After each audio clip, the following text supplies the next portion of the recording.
ஆனால் அதில் வந்து எனக்கு அந்த ஃபேப்ரிகேட்டரோட கான்டாக்ட் கொஞ்சம் க்ளோஸாக ஃபுல்லாக டிசைனில் இருக்கும்போது எனக்கு தெரியாது. இப்போ ஃபேப்ரிகேட்டரோட கான்டாக்ட் ரொம்ப கிடச்சிது.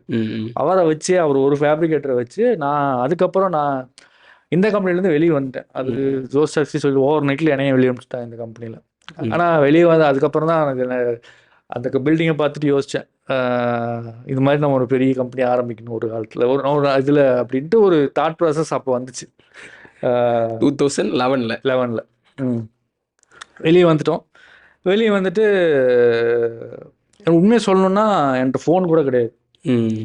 எம்டியோட ஃபோன் யூஸ் பண்ணிட்டு இருந்தேன், கம்பெனியோட சிம் கார்டு யூஸ் பண்ணிட்டு இருந்தேன். என்கிட்ட ஃபோன் கிடையாது. அப்போது என்ன சேலரி இருந்துச்சு அந்த கம்பெனியில் ஒர்க் பண்ணும்போது? நான் வெளியே வரும்போது 23,000 என் சேலரி. ஓகே. எப்போ 2011 யோசிச்சு பாருங்க. அப்போ வந்து ஃப்ரெஷரோட சேலரி 5,000 ரூபா தான் இருக்கும். அதனால 5 ஃப்ரெஷர் எடுத்துக்கலாம் இவனை வச்சுக்கிறதுக்கு அப்படின்ட்டு. காஸ்ட் கட்டிங் தான், வேற ஒன்றும் கிடையாது. என்ன அனுப்பிச்சிட்டேன்.